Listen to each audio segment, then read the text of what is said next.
Hi there, it's episode 98, two episodes away from the magical 100 of PubShorts, titled Little by Little. My name is Dr. KK, and I'm the Innovation Officer at Trinka Ninago. And I have with me Tony, who is basking in the sun in the morning in the UK for some reason. It so rarely happens, but this summer has been my garden is like a desert at the moment. It's so dry. So welcome everyone to Pub Shorts. This is a regular episodic podcast which KK and I have been recording for nearly a year now. So this is episode 98. We talk about topics that relate to the world of research in the broadest sense, whether it's funding, whether it's technology, whether it's policy, whether it's the process of being published. And today we're talking specifically about that. First of all, you may wonder to yourself, why is this episode called Little by Little? Well, we like to name, most KK and I are mildly music obsessed. And we like to name podcasts, or we decided early on to name each podcast after a UK pop song. And this particular episode, Little by Little, is named after the Oasis song Little by Little, which I have copies of. Being a one-time big Oasis fan, not so much these days. And in this episode, we cover stories that relate to advancements being made in various fields of automation, relating to publishing and research publishing specifically, and included are stories on LLM or auto-rev-based rubric-style evaluations, practical fixes for peer review, including peer review pilots, and review IQ, the rise of AI content in papers, broader debates around subscribe to open, and shifting research capacity as international student flows change. So we're talking quite a broad range of topics today. Yeah. All right. So thanks for the introduction, Tony. And I'm ready to move to our first story, which is an actual research paper titled Ensuring Peer Review Integrity in the Era of Large Language Models, a critical stock taking of challenges, red flags, and recommendations. So very useful from the context of what one should look for for implementing AI in the context of peer review. So it discusses the challenges and recommendations for peer review in the context of LLMs, and so many benefits are listed. But detecting AI generated reviews is also tough, as we have discussed in the past. It's tough. It's probably not impossible. And so people who are involved, let's say people who are the guardians or who govern the entire peer review process, must be aware of some of these red flags. So there are some useful infographics. So these are some of the challenges listed in the infographic. In terms of identification, there are challenges which are probably being solved. There are confidentiality risks in terms of a copyrighted or intellectual property information being fed into public LLMs if reviewers are using it, and there is a lack of evaluation standards. So these are some of the red flags for potential involvement. These include textual indicators, analytical indicators, and behavioral indicators. And textual indicators are the ones that I think, Tony, we talked about in the last episode as well. So polished style, repetitive language, the generic feedback, not a sufficiently deep feedback, and also even formatting. And there are several other analytical indicators. So these are some of the things that are mentioned. And finally, there are some recommendations for each of the stakeholders. So these are categorized into confidentiality, detection and bias, and appropriate AI use, which is also equatable to responsible AI use, transparency related aspects, clear policies, and training and tools. So all of these are covered in this wonderful research paper. It's a very useful read if you are in the game of trying to create solutions which incorporate AI in the context of peer review, which is exactly what we are doing. And your thoughts on it, on the basis of the points that I've narrated so far? Well, no, I don't really have any points about this particular paper generally, but just to say, if I can whip out my crystal ball again, AI in peer review is probably the most discussed topic at the moment within the world of publishing. So there aren't many publishers that have implemented it. I think a lot of publishers are starting to look at how they can integrate peer review into their existing, how they can integrate AI into their existing peer review processes. And I think what we'll find over the next 3 to 5 years is that some of the major publishers will be quite open about how AI can be used to support the peer review process. I was at a conference earlier this year in the Society for Scholarly Publishing, and at their industry roundtables, they had like a series of sessions on the first day. I must have counted at least 5 or 6 different workshops looking at AI and peer review. Right. So it's really is the topic of the moment. Right. And I think it makes sense for me to read out the highlights from the paper. The highlights are that LLMs may provide significant benefits, but also cause challenges. It is difficult, but not impossible, probably, to detect LLM content outputs. And there are some signs that are listed in the red flags that may signal AI involvement. But most importantly, clear policies on AI and peer review are essential, and Yeah, LLMs should assist and not replace human reviewers, which yeah, is yeah. what a policy that It's we also. basically what, absolutely, Yeah. absolutely. Right. So moving on to the next one, these are like paired articles. One is an abstract and the other is a actual paper. The first one, the first paper preprint that we are talking about is titled Auto Rev Automatic Peer Review System of for academic research papers. It's actually from IIT Hyderabad, that I'll show you later. But in a nutshell, it introduces AutoRev, which is an automatic peer review, obviously, system.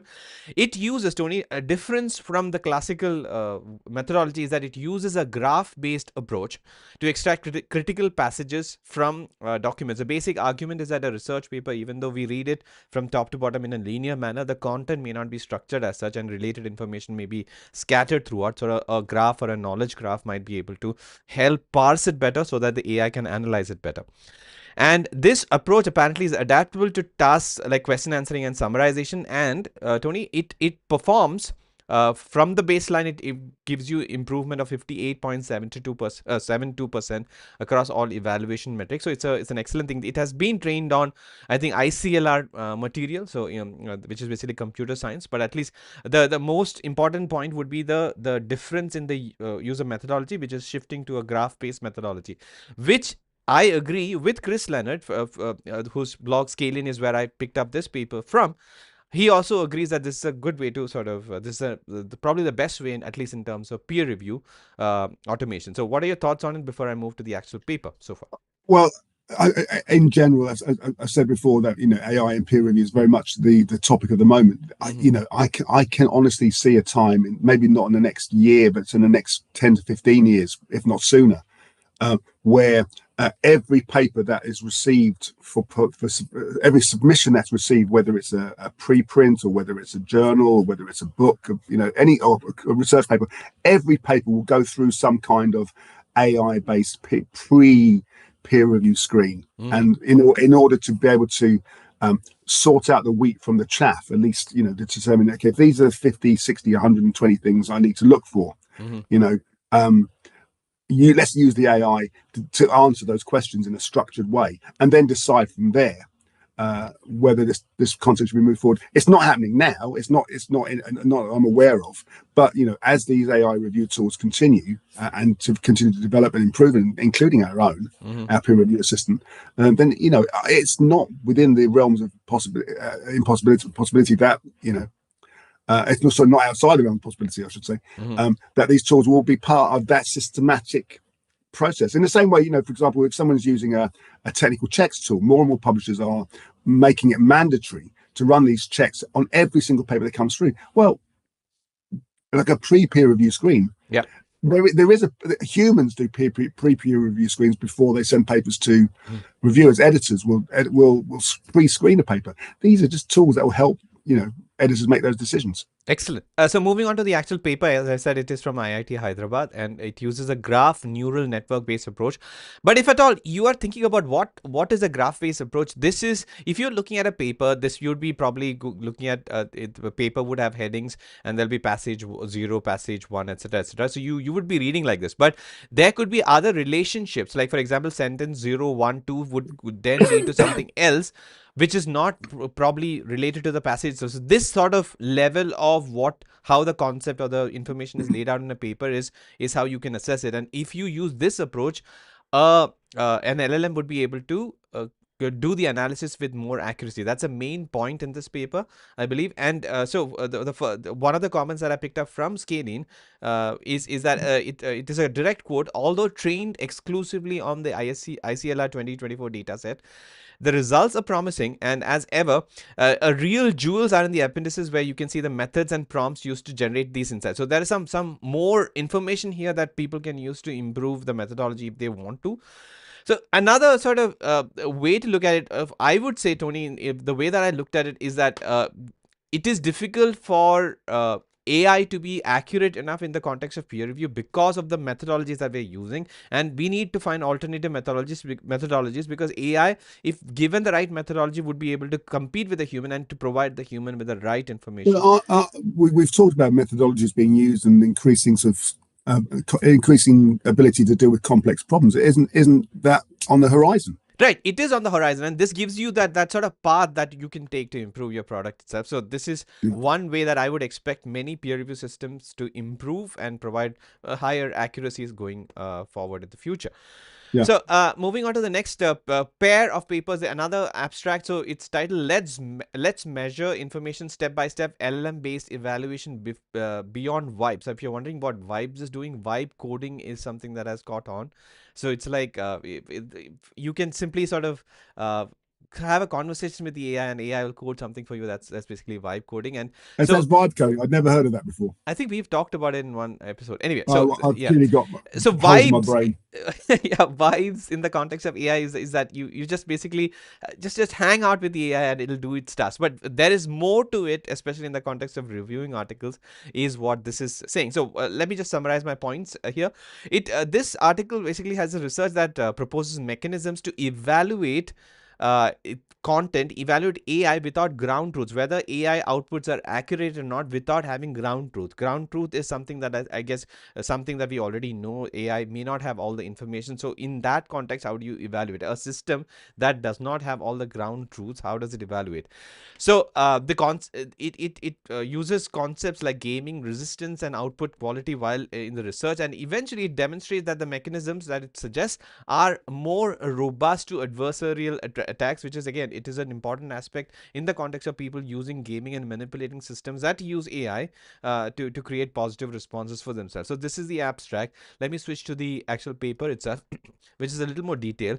So the it's again done by the Stanford computer science department, and the author is from there. They use the focus is on use of information theory to ensure reliable AI evaluations, and traditional methods, as explained, are relying on ground truth, which is all not always available in the context of AI evaluations, and information theory mechanisms can resist strategic manipulation of AI outputs, is what one of the findings is, and the aim is to measure information relationships rather than the quality directly. So within a context of an AI output or an AI evaluation, there are relationships between information points that would reveal whether it's quality itself rather than looking at the actual quality of the output itself. I know it's a little confusing, but this is another way in the context of AI peer review. This is another way to improve the accuracy, because if you're getting help from an AI, and if you're trusting the AI, we need to be able to evaluate the output quality of the AI in the context of peer review, or for any other review for that matter, without having the entire knowledge corpus of knowledge that will actually reveal the truth. So I know it's complex, so what are your thoughts Well, on no, I was going to ask you if I'm a researcher watching this episode and talking about this particular story, how does this story impact on me? You have more breakthrough in terms of having AI, which does not have a full the background information that a human reviewer has to provide the right answers. Despite the lack of it, AIs would be able to give you sufficient analysis to help you create a high quality peer review in less time that you are used to doing. So, just a very high quality chatbot. Yes, and also, I mean, I think you should go beyond the chatbot question. In generally AI assistants, if suppose Tony, you're using AI to do some research, right? You Yeah. generally you do not know how accurate the quality of the output is. If suppose if you're using let's say a chat GPT to do some any sort of research, let's say planning a trip or something, you do not know how accurate it is, but based on information relations, you can determine an accuracy level without actually looking at the content itself, and that way we can. Isn't that one of the I think one of the major benefits of AI, Yes. particularly when it comes to content generation, is using AI, using intelligent AI tools like this, or potentially this, I should say, to check and to verify Yes. your research findings, your results, your conclusions, and not to wait until that research has been written up, but to use it on an iterative basis throughout the entire process, just to validate your findings. Right, but what if you're using AI to do the research and you're not sure of the quality? Currently, you have to go through the entire output and manually verify all of it, right? Yeah, that's something else altogether. Yeah. Right. So that is one way to look at assessing the quality. There are other ways, and that is the research that is being done, and that actually could add more signal, like a robust signal to this, so that you will then have more signals to indicate that the AI output is more accurate. Yeah. That's Yeah. the point. So Yeah. eventually, for Okay. any AI assistance use cases, this will probably help in increasing the accuracy of the AI output. That makes So sense. yeah, so this is confusing. I know. I mean, even I am sort of improving my own understanding of the paper. As Even you are, and you're a polymath in this area. I'm not a polymath at all, but at the same time, I try to keep myself updated with all of this. At the same time, this is one of the difficult concept because of the theoretical aspects which I'm not familiar with. That's why sort of we are trying to explain it in lay language for you. So anyway, Yeah. so this is let's. There are so many interesting advances. So look forward to more research in this field, and I'll move on to the next story, which is from Research Information. It's a viewpoint titled Reimagining Peer Review, a Case for Innovation. And, to be honest, this basically covers all the stuff that we are discovering, but, so I'll just refresh. AI can speed up reviews, but raises ethical questions. We have the conversations about hidden prompt or prompt injections that are sort of nefarious ways to ensure that the AI result is positive in the favor of the author, if the author isn't doing the prompt injection. And the understanding that AI still lacks the understanding and human judgment, and there needs to be human oversight around it, and there needs to be clear guidelines and policies for it. So it's a quick summary of whatever we have been discussing in the last several episodes related to peer review and AI. And if you want to quickly catch up, this is a good article. And this is pretty much what we have been talking about. These are some of the principles that on the basis of which we are developing our AI peer review assistant as well. Would you agree with me, Tony? Yeah. Absolutely. Yeah. Absolutely. And, and many publishers are looking at these, not just our tool, but the tools that are becoming increasingly available around how they can implement these tools as part of their peer review workflows. And I think, as I said earlier on, it's inevitable that these tools will become part of the workflow moving forward. Yep. And Tony, no week would be complete without us discussing something related to Donald Trump and his executive order. So this one is a story from NewYorkTimes.com. As Trump pushes international students away, Asian schools scoop them up. So we have covered other slices of the story. So Asian universities, particularly in South Korea, are capitalizing on the shift by attracting these students. There is increased interest in Asian higher education, and there are students who are choosing countries like Switzerland and Singapore over the US because of visa regulations. And major international education platforms report a decline in the interest in US programs, which is another concern in the if you're a US researcher or somebody who's looking at funding US research.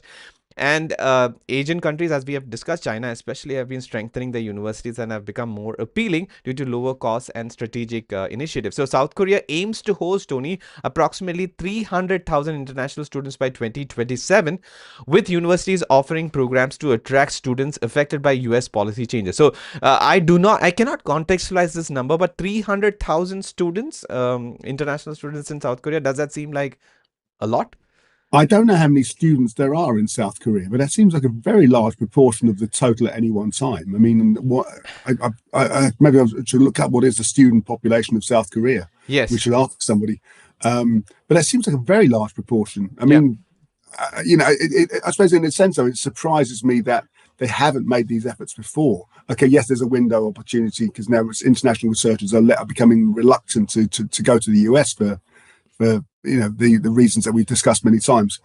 But why is it taking this long for countries like South Korea to actually put these policies in place? South Korea is a wonderful place to visit, wonderful place to study. I'm sure, great universities, world-class universities, right, in South Korea. Why is it taking them this long? Well, I think they are just improving, and they're using the opportunity left by the US in terms of students or researchers not wanting to be in the US, and that's why we have more and more stories related to it. So it's just an improvement. I think they already had policies to attract international students. I mean, for example, that you've highlighted something there. The Kwajalein Simmons World University rankings. Mm-hmm. Seoul was ranked as the #1 city, right, for international students.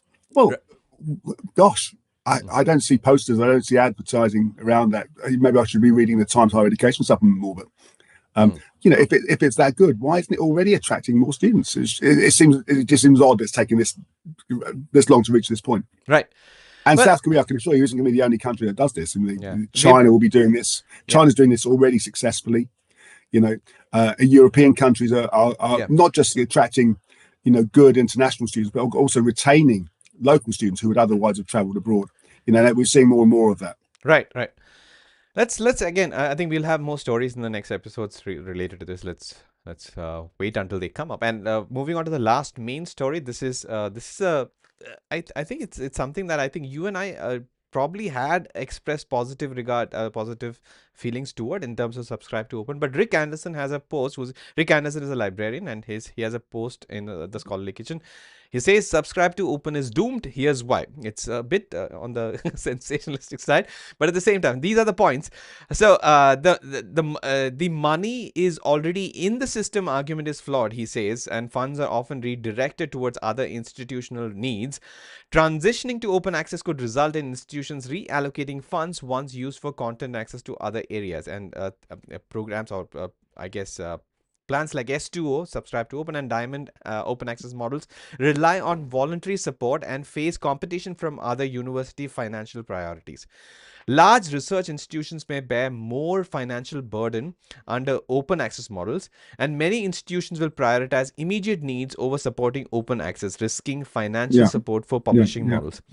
Anderson warns publishers against relying too heavily on subscribe to open models without institutional backing, and advises librarians to ensure institutional support before engaging in S2O programs to maintain trust and financial stability. So, are you swayed in?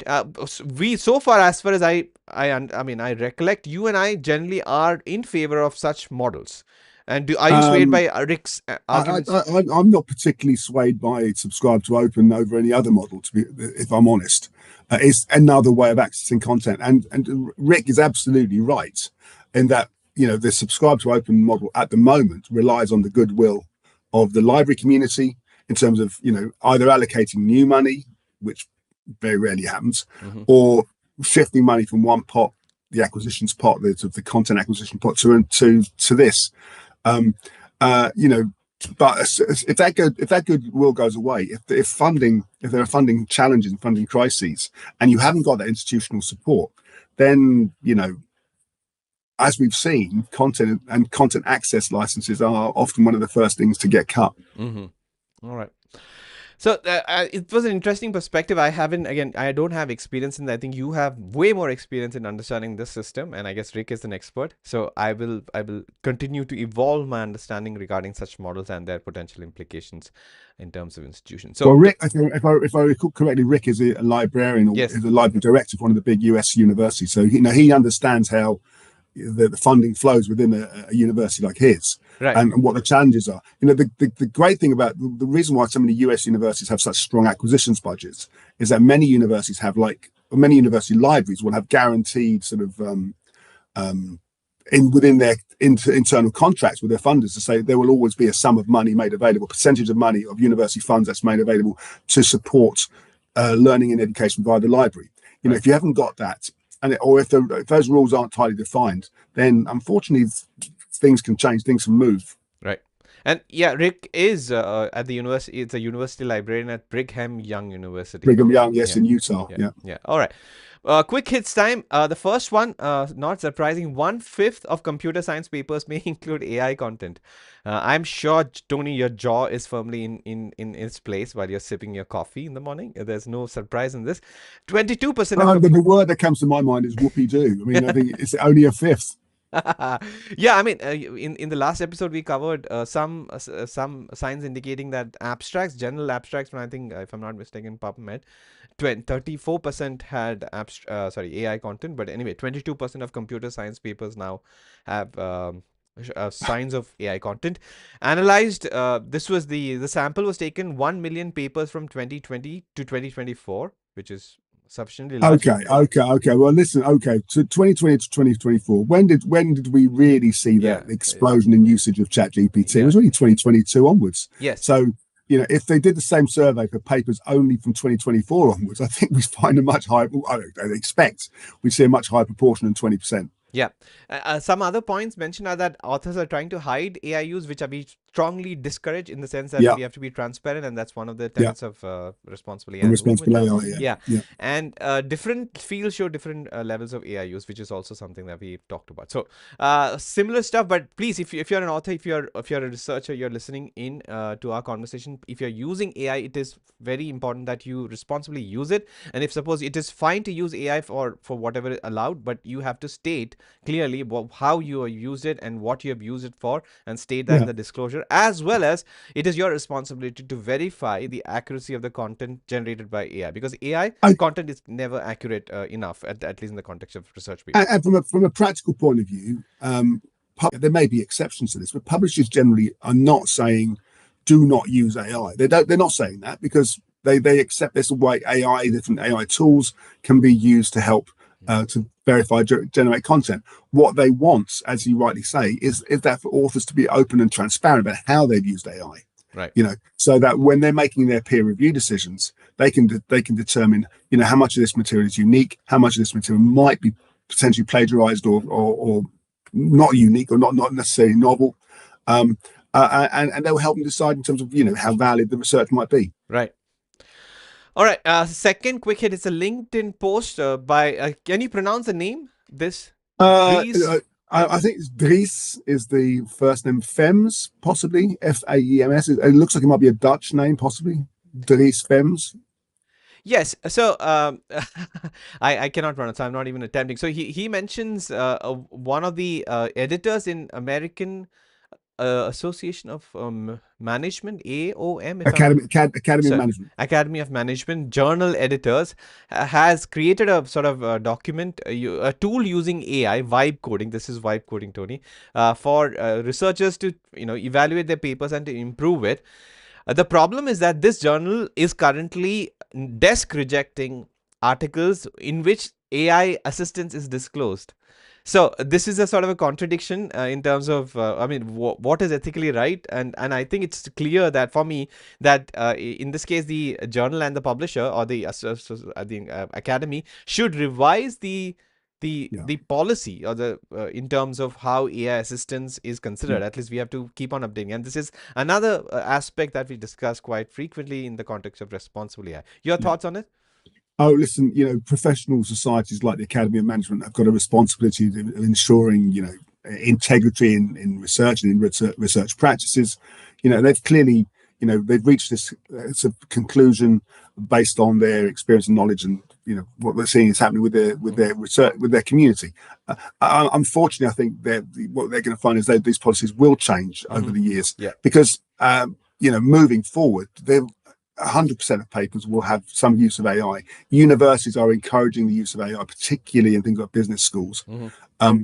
as part of the students' daily work, regular work processes. So, although I respect their position, unfortunately, I think it may need to evolve. Yeah, I mean, this is just this conversation for the LinkedIn sort of post was brought to the episode because Tony, it's one of the things that we are talking about. As in, there are so many useful tools and maybe applications for AI in the context of researchers, but also such applications need disclosure, as we've been talking. But if suppose you Yeah, disclose it, you stand the chance of being desk rejected. Now that's a yeah, policy that needs to change, and that is one other thing that we are advocating as part of responsible AI movement. yeah, yeah. All right, moving on to the second last story. This is title opinion, the playbook used to prove vaccines cause autism. The only thing, it's just New York Times, a wonderful representation of what are the problems, research integrity related issues in vaccine related papers, the vaccine related papers that have been linked to autism.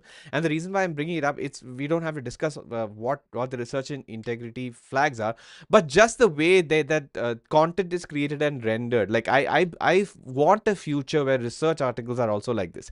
So as you scroll through this paper, you can see what are the proportions of papers and when they were published, with which are positive and negative or which are flags and everything. It's a wonderful representation of it. And look, these are different types of studies using different colors, and I always admire the presentation in New York Times, especially related to concerns like this. It helps educate the public regarding the concerns that happen, or concerns in the scholarly publishing industry, which is what we are talking about in this. So So Yeah. your thoughts on this? I mean, do you also agree with me that more publishers need to have, let's say, online versions of their papers, which would help a regular, like a lay reader to get to understand what the problems are in terms of scholarly research, or even just the paper itself? Well, listen, it's like I had this conversation 25 years ago Mm-hmm. about the future of the PDF. What is the future of the PDF? The scholarly article, the research article, uh, I mean, it has been tweaked, hasn't really fundamentally evolved or changed in the last 25, 30 years. PDF is still, whether we like it or not, the dominant model. And we've all talked about, having super journals or journals that are more um, um, Mm. interactive, I should say, or have greater functionality, which then researchers can use and benefit from. And we're still quite a long way from getting to that point. So no, I would agree with you, KK. I think there is a real need to improve the sort of the kind of applications, and if you think about what's the role of the publisher moving forward, Mm-hmm. I think the role of the publisher moving forward is to make the content as engaging as possible, Right. and not just to focus on quality. Focus on quality, absolutely. Make sure the quality is of the right standard, but make sure that the content is such that it can be used, it can be interrogated, it's interoperable, it can be checked and played with, and just give the researcher more opportunity to spend more time with their content Yeah. in a practical, useful way that's going to support their own research. Right. Yes, I would agree. Yeah, so I'm just, while you're talking, I was thinking about this. This one is basically a critique on which of the research papers cited have confound or have ignored confounders, and thus creating research rigor issues. Now, this is a part of the peer review process itself. The peer reviewer's role is to find these and communicate these to the authors. If suppose there was a presentation or a sort of a what is it, a UX or a I guess an application that will render these sort of commentaries back and forth between the peer reviewer and the author in such manner, it'll be so much easier, and it'll be easier for even the public to follow as to what the peer reviewers are saying. And so there are so many fascinating avenues in terms of improving the way scholarly exchanges are happening in the context of publishing and the entire process of submission all the way through publishing. So let's hope that things change for the better. And moving on to the last one, this is a new sort of review tool, which was, I think it was just announced and it's going to be available. It is a tool that evaluates research proposals and identifies strengths and weaknesses. It's especially suited for Marie Sklodowska-Curie actions, basically Marie Curie doctoral network proposal, and it offers proposals feedback. So you can see this is how the interface will look like, and strengths, weaknesses, and improvements similar to peer review. It's just a new tool to be keeping an eye out for in terms of how it's doing it. So your thoughts on it? More tools for research proposal evaluation as well. I'm surprised we haven't seen more of this. This is a good practical use of these AI peer review tools, to be able to quickly assess or make maybe a first screen of a research proposal. Structured questions, clear structured questions, and as long as the AI is generating responses, comments are high enough that that's standard, and they're consistently accurate, and that's obviously a big if. Then I think we're going to see much more of this, and it only helps the researcher. I mean, the decisions can be made more quickly. The funding can be made can be more equitable, and more quickly made available, and things don't have to wait. All right, that brings us to the end of episode 98. Little by little, we are slowly moving toward a world in which academic publishing will be supported by artificial intelligence for peer review, reviews, writing, whatnot. So, Tony, if suppose somebody is interested in knowing what we have talked about in terms of artificial intelligence, research integrity, and peer review over the last maybe a year or so. Yeah. So how can they find? Well, as I say, if you've got the equivalent of 4 days free and you want to watch all previous 97 episodes of PubShorts, I urge you to visit our PubShorts channel on YouTube, where you'll be able to watch all previous 97 episodes and make your comments on previous episodes, or you can like our episodes or share your thoughts, share the episodes with your colleagues and friends. And if you've got ideas for topics and you don't want to leave a comment on the YouTube channel, then you can always contact me directly at tonyo@anago.com, or you can contact KK or me via our LinkedIn channels. Excellent. And until the next episode, this is Dr. KK signing off on behalf of everyone. Bye, Tony. Bye, everyone.